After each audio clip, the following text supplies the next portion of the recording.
আস্তাগফিরুল্লাহ, নাউযুবিল্লাহ। দর্শক, একজন বউ ব্যবসায়ীর বাকি সফলতার কাহিনীটা আমরা তাদের মুখ থেকেই শুনবো, চলেন।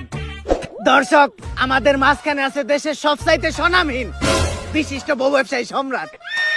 আমাদের লজ্জা শরম নাই, তাই আমরা বউ ইচ্ছা খাই।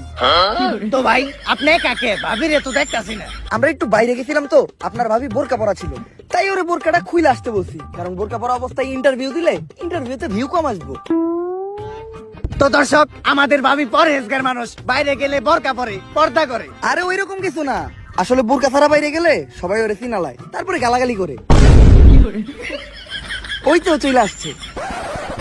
ভাবি, আপনি আমার পাশে বসলেন যে? আর এই সমস্যা নাই, আমি কাপড় ব্লগারে বউ না, ভিডিওর বিয়ের জন্য আমি যাত্রার সাথে বসতে পারি, যাইতে তাই করতে পারি।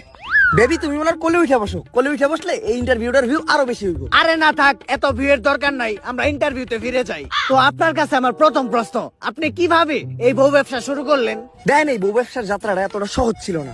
আমি ছোটকাল থেকে ছিলাম একটা অকর্মা, গাধা ব্যাককল। আমার ব্রেনা ছিল আমার পুটকিতে, তাই আমার দিয়ে কোনো কাজকর্ম হইতো না। যেই চাকরি করতে যাইতাম ওই জায়গায় খালি লাত্তেই খাইতাম, তাই আমি মানসিক ভাবে অনেকটা ভাঙা পড়ি। তারপরে একদিন আমি আমার প্রিয় শায়কের একটা ওয়াজ শুনলাম যে যদি তুমি কোনো মেয়েকে দেখে মানসিক শান্তি পাও, দ্যাটস ইনাফ ফর ইউ। তারপরেই আমি খুঁজে পেলাম আমার মানসিক শান্তি। আর ওরার আমার ভিতর একটা জিনিসের মিল আছে, কি জানেন? কি? আমরা দুইজনেই নির্লজ্জ বেহায়া।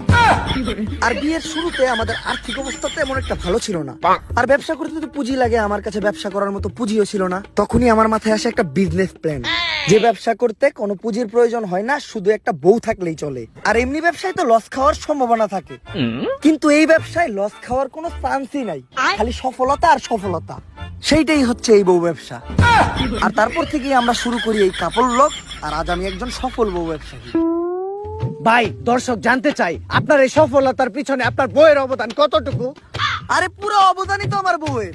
এই কাপড় ব্লগে সফল হইতে গেলে শুধু আপনার একার নির্লজ্জ হইলেই হইব না, আপনার বউয়েরও হইতে হইব নির্লজ্জ। বউ যত বেশি নির্লজ্জ, কাপড় ব্লগে তত বেশি ভিউ। এই যেমন ধরেন, আমি যদি এখন ওরে কই যে জামাটা খুইলা লাও, ক্যামেরার সামনে জামা খুইলা লাইবে, এক সেকেন্ডও ভাববো না। আরে বেবি, এখন খুইলো না, এটা তো আমাকে ক্যামেরা না, জামা খুলবা খেলে আমাকে ক্যামেরার সামনে, ভিউ বেশি হইব। আমাকে লজ্জা শরম নাই, তাই আমরা বউ ইচ্ছা খাই। তো ভাই, আমরা শুনেছি কিছুদিন আগে ভুলবশত আপনাদের একটি লিঙ্ক ভাইরাল হয়েছিল, এই বিষয়ে যদি কিছু বলতেন। ভাই, আজকে আপনার একটা গোপন কথা কই, লিঙ্কটা তো ভুলে ভাইরাল হয় নাই, ওই লিঙ্কটা আমরা দুইজন মিলে ইচ্ছা করে ভাইরাল করছি, তাই না বেবি? বেবি, দুইজনে ভিডিওতে এত নষ্ট আমি করলাম, ভিডিওর ভিউ বাড়ানোর জন্য নির্লজ্জের সর্বনিম্ন স্তরে নেমে গেলাম, তারপরেও তো ভিডিওর ভিউ বাড়তাছে না। আমা করে কেউ চিনে না, আমগো কোনো টাকা ইনকাম হয় না, অভাবের সংসার, দিন আনি রাইত খাই, এইভাবে